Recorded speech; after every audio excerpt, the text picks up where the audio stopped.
so my speech today is about gambling, the good, the bad, and the in between. So, how would anybody like to win $90 million with like a small investment?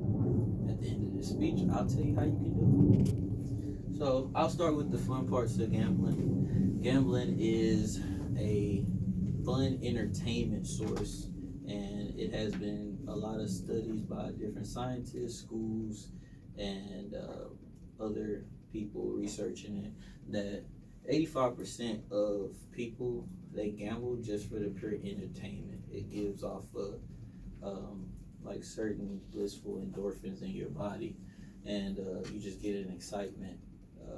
That excitement goes up even more when you have other people interacting with you, because naturally humans want to feed off of other people that they have around them.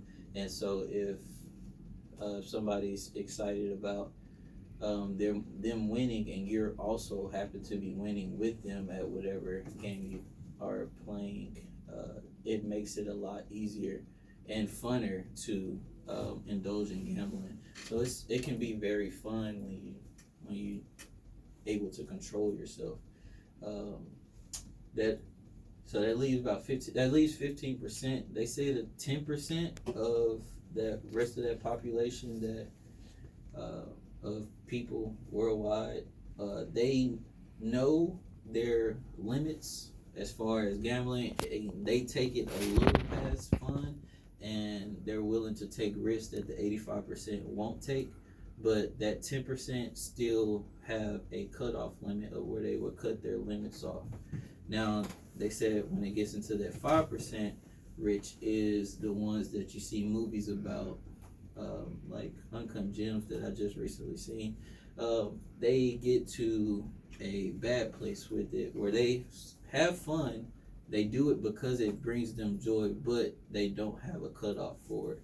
So that 5% is the ones that you hear about that lose their homes because even when they're up, they don't take the winnings that they're up with and choose to put it back into whatever gambling source, whether it be track racing, casino, betting on football or sports or whatever it have be.